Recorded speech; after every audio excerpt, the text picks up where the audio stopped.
A fire broke out at the Perm powder plant, a major Russian defense facility specializing in the production of explosives and components for rockets and cruise missiles.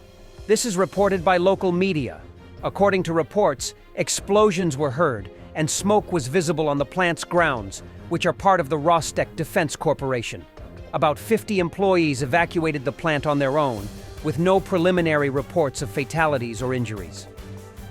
Albert Mardanov, acting Minister of Territorial Security for the Russian Prikamye region, confirmed the fire but stated it no longer posed a danger.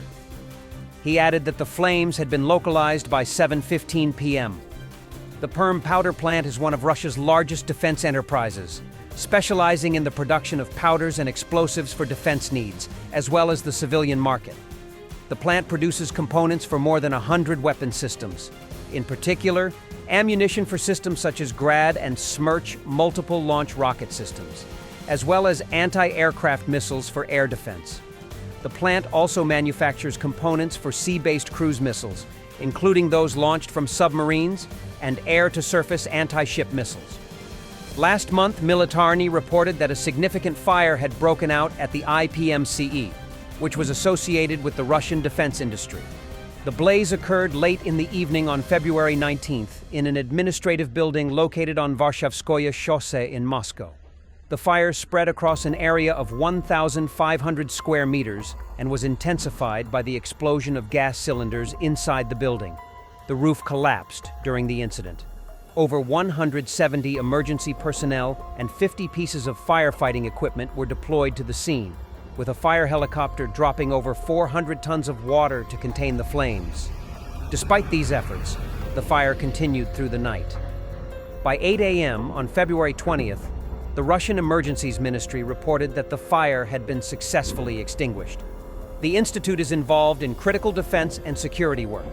It develops high-performance computing systems to support national security, along with digital telecommunication systems, fiber optic communication lines, and geoinformation and navigation systems. Ukrainians have begun mobilizing bees into the ranks of the armed forces of Ukraine. An infantry group of the 225th Separate Assault Regiment under the command of Hetman Ivan Volodymyrovich, call sign Shliak, was clearing a building in the Pokrovsk direction when they encountered a basement full of occupiers. Our soldiers used up all their grenades, but the enemy continued to resist. After some time, 2 beehives with Ukrainian combat bees were dropped into the basement with the Russian invaders. The occupiers were eliminated. Perhaps this does not meet NATO standards. Perhaps these soldiers could have been wearing suits and holding meetings in a warm office somewhere. But it's 2025, and Russia is still trying to destroy us, sparing neither the lives of its own citizens nor its resources, and it certainly has no intention of stopping, said the 225th Separate Assault Regiment. Europe will help Ukraine switch to an alternative to SpaceX's Starlink, reports Politico. The European Commission is figuring out how it could help Ukraine secure satellite communication capacity in the wake of Elon Musk reportedly threatening to pull Kyiv's access to his Starlink network. Commission spokesperson Thomas Regnier said Ukraine had already expressed interest in how it could use GovSatcom, a pooled network of the EU's existing national government satellite capacity. The possibility of using the IRIS² satellite constellation was also discussed, but it is not expected to be operational until the 2030s. Therefore, while this system is a potential alternative, it is not suitable for a quick transition in the event of a sudden shutdown of the US system. The Commission will pursue its contacts with Ukraine in that regard, said Renier. GovSatcom's initial operational readiness should be achieved this year, but only as a temporary solution until the full deployment of IRIS². It is not yet known what functionality GovSatcom will have. Other options would be sourcing commercial capacity from Eutelsat, Hispasat, or SES satellites, already in geostationary orbit or with the OneWeb constellation.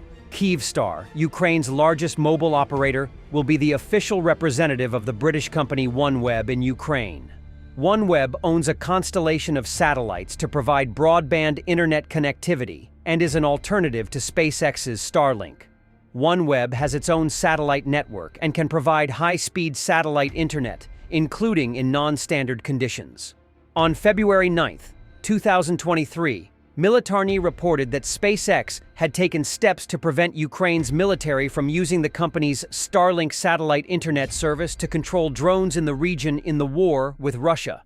SpaceX's Starlink satellite internet service, which has provided Ukraine's military with broadband communications in its defense against Russia's military, was never meant to be weaponized, said Gwynne Shotwell, SpaceX's president and chief operating officer. According to Shotwell, the use of Starlink with drones is beyond the scope of the agreement that SpaceX has with the government of Ukraine. In September 2023, it was reported that Elon Musk had handed over control of some of the Starlink satellite communication terminals used by the Defense Forces to the Pentagon. The reason for this decision, according to Elon Musk's biographer Walter Isaacson, was Musk's desire to dissociate himself from responsibility related to the Russian-Ukrainian war. In February 2025, it was reported that Starlink terminals were being used by Russian invasion forces. Businessman Elon Musk has reacted to reports that the Russian army is using Starlink terminals in the war with Ukraine, calling this information false, and saying that his company SpaceX does not sell these satellite internet terminals to Russia. If we agreed to sign the minerals deal, we are ready to sign it, Zelensky on the U.S. agreement. Our relations with Trump will continue, as will partner support for Ukraine, the president added. To save the relationship, what you said, I think that our relationship will continue, because it's more than, our relationships at one time or another must be open. Ukraine is not the biggest country in the world, although everyone sees how it fights for its independence and freedom.